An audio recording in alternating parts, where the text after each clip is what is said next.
Tensions between the United States and Iran. Will anything change when Joe Biden replaces Donald Trump in the White House?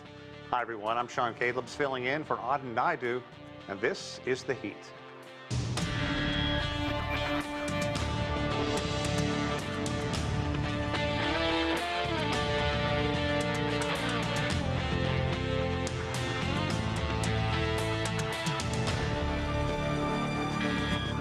Relations between the United States and Iran have soured significantly during the 4 years of the Trump administration. And the recent assassination of Iran's top nuclear scientist that Iran has blamed on Israel with possible involvement from the U.S. has made the situation much worse. But when Joe Biden takes over as the new U.S. president in just a few weeks, could there be progress on key issues, such as the Iran nuclear agreement and sanctions? We have a great panel to discuss all of this, and I'm looking forward to some lively conversation. Joining me now from Tehran, Mohammad Marandi. He is the chair of the American Studies Department at Tehran University. Joining us via Skype here in Washington, D.C. is Barbara Slavin. She is the director of the Future of Iran Initiative at the Atlantic Council. Also with us from Jerusalem, Mitchell Barak. He is a pollster, political analyst, and communications professional. Also here in Washington, D.C., joining us is Edmund Garib. He is an expert on U.S. Middle East relations. I would like to welcome all of you to the program. Thanks very much for taking time. Mr. Marandi, I'd like to start with you because so much discussion obviously has been going out about the assassination of Iran's top nuclear scientist. Many reports are linking that assassination to Israel. Israel has, of course, denied any kind of responsibility. I want to ask you, how damaging has this assassination been to the future of U.S.-Iran talks, especially with the Biden administration coming in? What concerns do you have that the U.S. or Israel could launch some other kind of attack, whether it be with traditional weapons or cyber? Well, the very fact that we're having this conversation shows that the United States and the Israeli regime are rogue regimes, that they're the ones who are constantly carrying out assassinations and terror attacks, whether it's in Iran or in Syria or in Gaza or in Lebanon or elsewhere. But the important point I think that we have to keep in mind is that this particular case, the assassination and murder of the Iranian scientist, is separate from the nuclear deal. In other words, the Iranians will definitely respond to the Israeli regime for this attack. And it's obvious why, because if the Iranians don't respond, then that will only create an incentive for the Israeli regime to murder more Iranian citizens. In addition, the Iranian response we saw with the passing of the new law in Parliament, which will basically, if Biden does not abide by the nuclear deal, if he does not begin to implement the nuclear deal, it will mean that the Iranians will no longer be implementing the rest of its commitments to the JCPOA, the nuclear deal. So what we had basically was that Trump came, toward the deal, the Iranians stayed in the deal, implemented the deal to see what the Europeans would do. The Europeans did nothing. After a year, the Iranians began to decrease their commitments, and in 5 phases. And now there are a series of commitments that the Iranians are still abiding by, despite the fact that the Europeans and the Americans are doing nothing. So the Iranians have decided to end those. But the important point is that if Biden is serious about implementing the nuclear deal, all he has to do is reverse Trump's presidential decrees and reverse all those decisions made by the Trump regime and implement the nuclear deal. If he implements the nuclear deal in full, and that has never been done before by the Americans, even under Obama, if he implements the nuclear deal in full, despite this issue of assassination and the inevitable response that it will have, the Iranians will also implement the nuclear deal in full. Mitchell Barak, if you can, tell me what you believe Israel's official position has been on this assassination. of all, you know, it's not every day that one can participate on a panel with someone that's sitting in Tehran and Iran. So I want to recognize that. And it's not every day that someone calls Israel a rogue nation and the United States a rogue country for murdering one of the Iranian scientists, which hasn't, you know, no one has taken responsibility for it. And I don't believe that the Iranians have submitted any evidence. So I don't know how you can send a team of 20 people in there to do this and nobody knows about it and they can't find any shred of evidence. But that's one thing. You know, the Iranians have been threatening Israel with genocide for some time now. They'll destroy Israel, that Israel has no right to exist, that you know, this nuclear option is going to be used for that. So, you know, I think that's Israelis take the concern very seriously. And I think the United States also takes the concern very seriously. And that's how everyone came to this JCPOA agreement in order to contain the, you know, production of enriched uranium and limit the capability of the Iranians to produce nuclear weapons. So, you know, as far as Israel is concerned, it was a very good thing. Israel was against this whole agreement when President Obama was negotiating it. Prime Minister Netanyahu lobbied against it in Washington and in other places against the agreement. And Israelis breathed almost a sigh of relief when President Trump decided to cancel it, because Israelis felt that the Iranians were not, you know, keeping their end of the bargain. There was no real enforcement, and it's very dangerous. It's dangerous to the security of the state of Israel and to the citizens of the state of Israel. And I think, you know, if one is going to blame, you know, the assassination of the nuclear scientists on Israel, Israelis take the threat very seriously. And Prime Minister Netanyahu said 2 years ago, when Israel stole all those documents from Tehran, came in, stole truckloads of documents, that this Iranian scientist is responsible for it, and remember that name. So, you know, I don't think this is so much of a surprise, but Israel will go to any length to defend its population and defend its citizens. It's also interesting that Obama and Netanyahu had a frosty relationship, much different than obviously Trump and Netanyahu. I want all of our panelists to listen to what the Iranian president recently said about enemies of Tehran. This barbaric assassination shows that our enemies are in stressful weeks, during which they feel their pressure declining, the global situation changing. These few weeks are important to them, so that they can make the maximum use of them, so that they can create an uncertain situation in the region. And Barbara, I was watching you when Mitchell was talking and you were shaking his head. Obviously, a great deal of concern out there. The recent reports that Trump also has been talking to his top administrators, top leaders, advisors about the possibility of some kind of attack against Iran. Are you concerned about that? And what would that do to global relations, especially with the Biden administration set to take office on January 20th? Yeah, first, thanks for having me. I was shaking my head because the gentleman in Israel, you know, is complaining about an Iranian nuclear program that was being curbed by the JCPOA. Iran was in full compliance with it when Trump withdrew. And had we still had that agreement, you know, there would be no need to be jumping up and down about Iran now breaching limits within the agreement. So you can't have it both ways.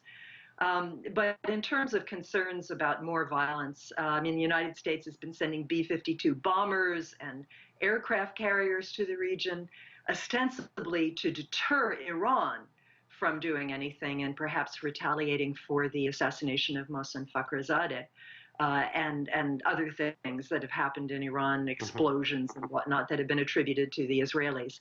But yes, I am concerned that Bibi Netanyahu may try to do more. We have, 40 days before Joe Biden is inaugurated? And certainly Donald Trump is not going to stand in his way. And Edmund, I want to pick up on that because Barbara talked about the B-52s that are flying. They've made a couple of very long flights from the United States back over to that area. Is that more than just rattling the saber? And what should people be concerned about? If you get long-range bombers in an area like that with other fighter aircraft involved, does it set the scene for possibly things escalating rather quickly? There is no doubt that this concern is real.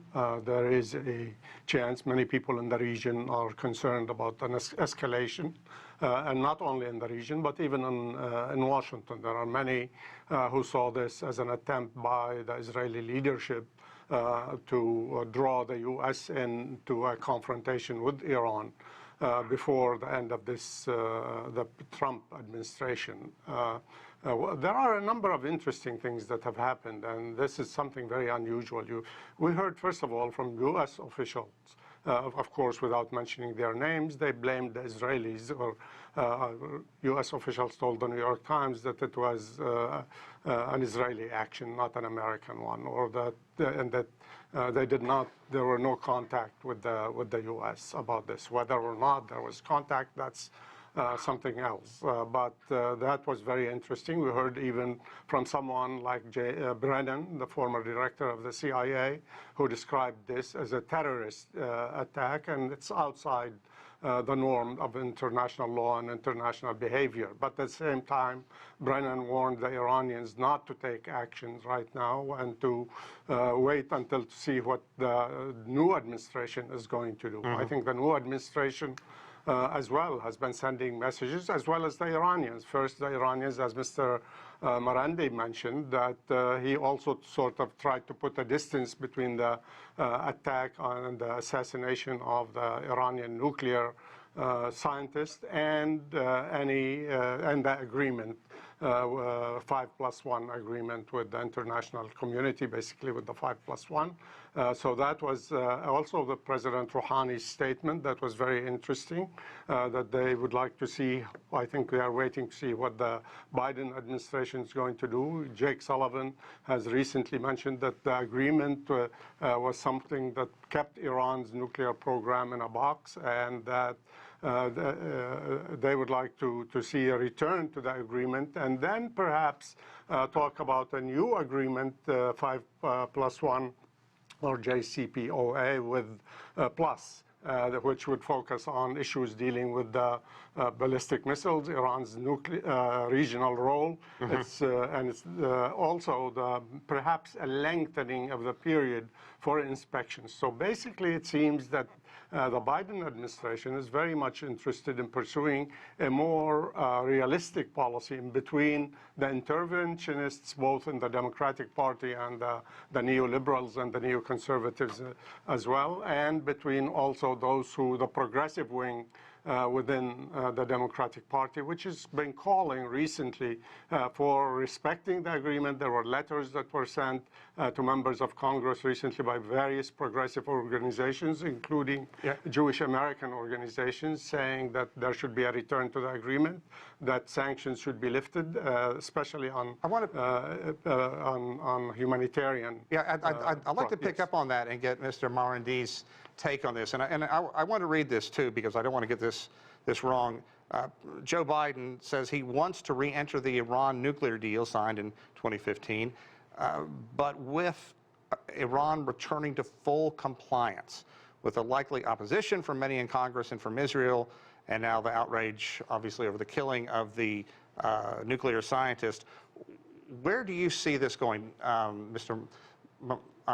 Marandi? Does Tehran want to get back into this? Is this in the best interest not only for Iran, but for the entire region? Well, a couple of things first. Contrary to what apologists for the apartheid regime say, Iran has never advocated genocide. And the very fact that they constantly make these arguments is because they don't have an argument. The Iranian position on Palestine is identical and has always been identical to its position on apartheid South Africa. There's no difference. It says the Israeli regime is morally illegitimate because it is an apartheid and racist and a supremacist regime, just like in South Africa. And when in South Africa the apartheid system collapsed, Iran established very good ties with the country of South Africa. The same is true in this part of the world. And that has always been Iran's position. And of course, it's the Israeli regime that has nuclear weapons, not Iran. The point that I think is also important to make is that, as I said earlier, there's a distinction between Iran's response which will be lethal to the Israeli attack, which was carried out with the support of the United States and the MEK terrorist organization. That is what Iranian intelligence says. However, Iran will give Biden the opportunity to implement the agreement. There are many in Iran who oppose the agreement, who say that Iran gave too much. But Iran has accepted it. So if Biden implements the deal in full, not partially, in full, and shows goodwill, yes, the Iranians will implement the deal as well. Of course, for the United States to get back into the P5+1 officially, that will have conditions, because Iran has been harmed over the past 4 years.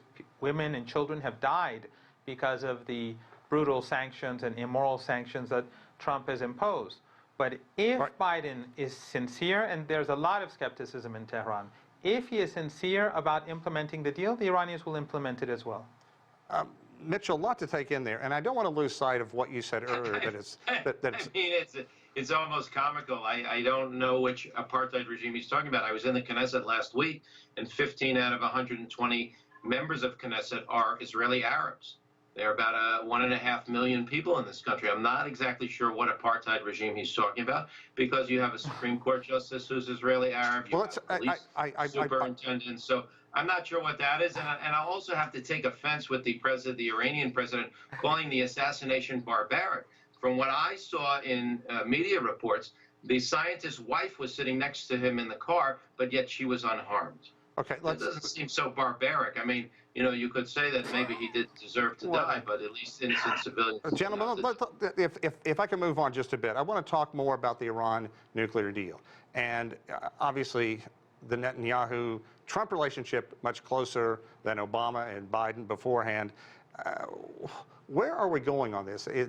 Clearly, Israel is going to continue to dig its heels in and push back as much as possible. Is it going to have the clout to basically stop or queer any kind of deal? We just have to look at the news from tonight that President Trump announced, and Prime Minister Netanyahu already congratulated, that Morocco and Israel will be, normalizing or establishing relations. I didn't see the full report, but Morocco and Israel will now have some kind of formal relations. So I think we see what's going on in the region, meaning the region is changing. The Iranians can continue calling Israel names and continuing to support terror, whether it's in Lebanon or Syria or Gaza. But yet the rest of the Arab world and the Muslim world is kind of aligning with the United States and Israel and views the Iranians as a threat and as a menace to the region, which is what they are.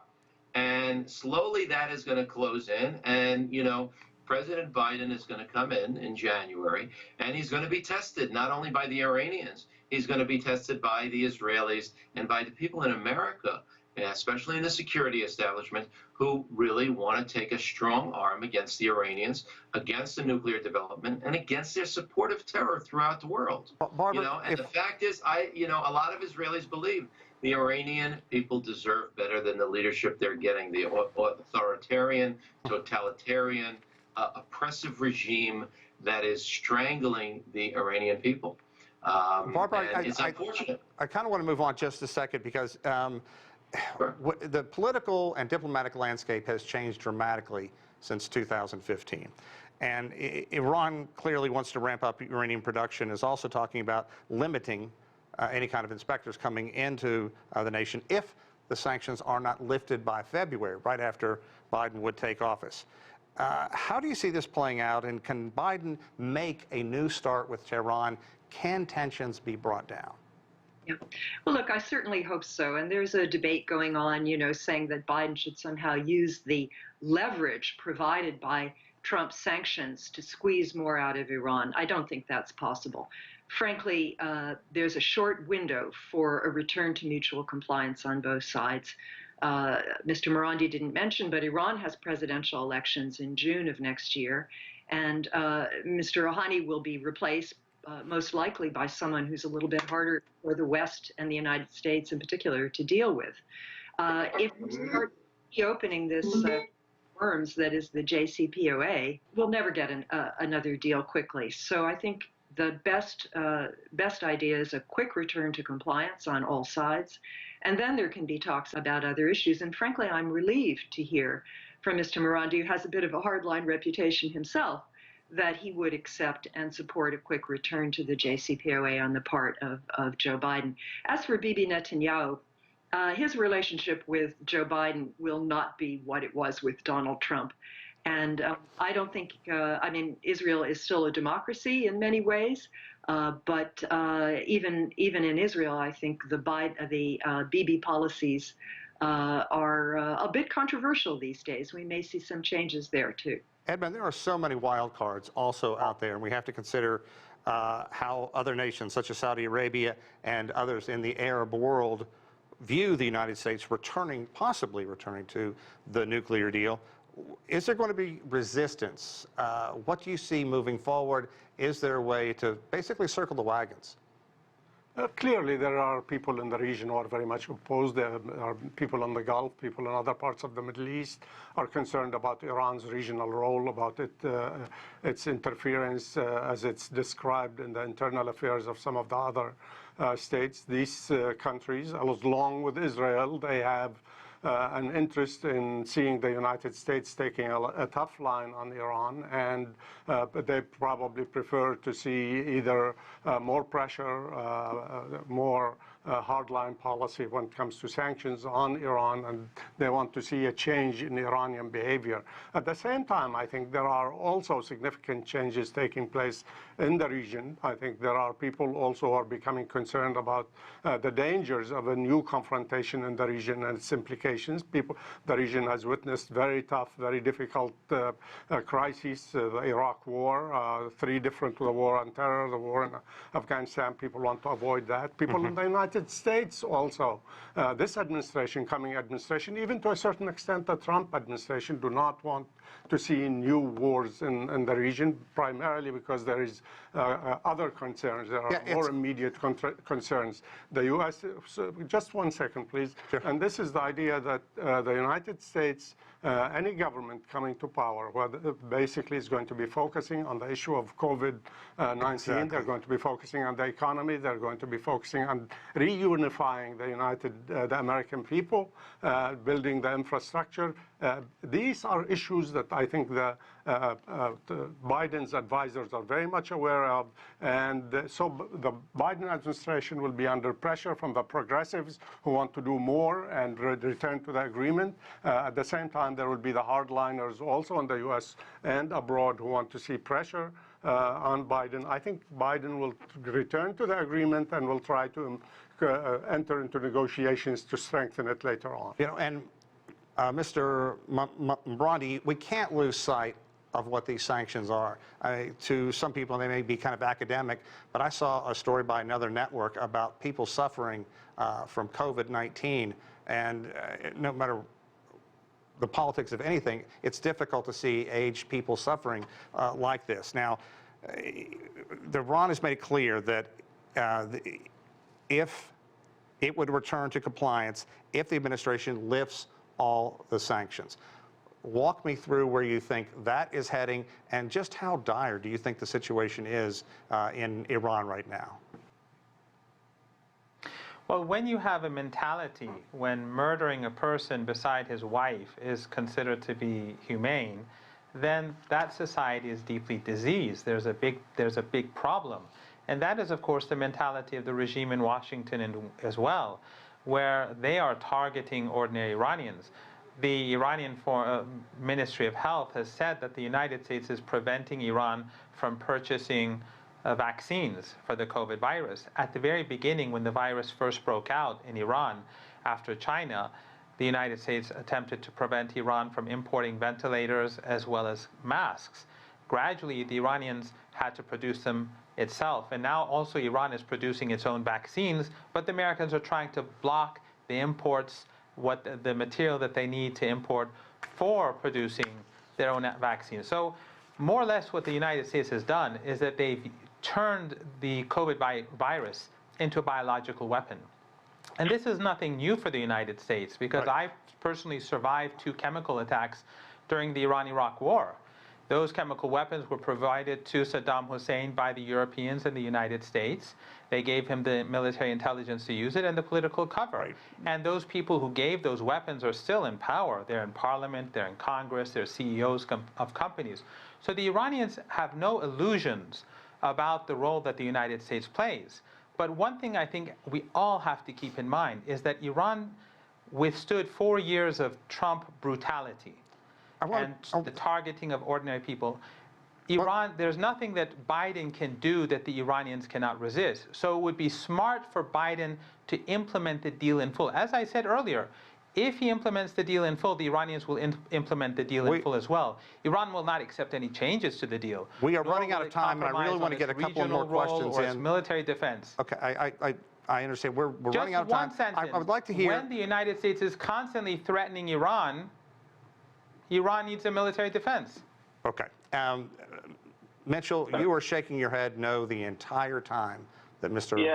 Ronnie was speaking. It's ridiculous. I mean, an innocent citizen has 12 bodyguards. But the point is this: stop whining about the coronavirus and by calling the United States using a biological weapon. When Iran had an earthquake, a devastating earthquake a number of years ago, and tens of thousands of people died, Israel said, you know what, we're going to send aid.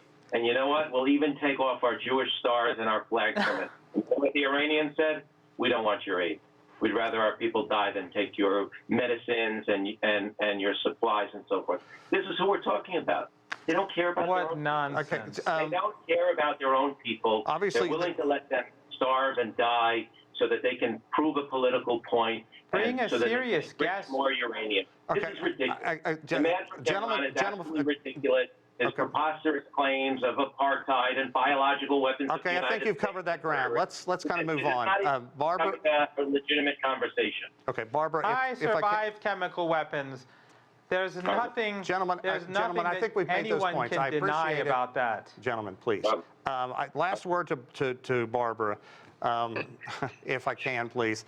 How critical is the relationship going to be between the U.S. and Iran moving forward in the Middle East region? And it's nice to see someone from Tehran and someone from Jerusalem talking face to face, but clearly there is a chasm to navigate here.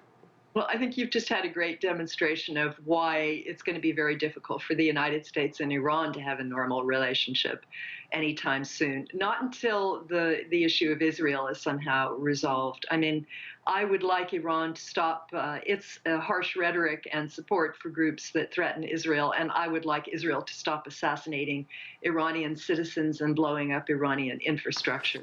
It would be great if they could do that. Okay, we're going to leave it there. Thank you all very much for your time.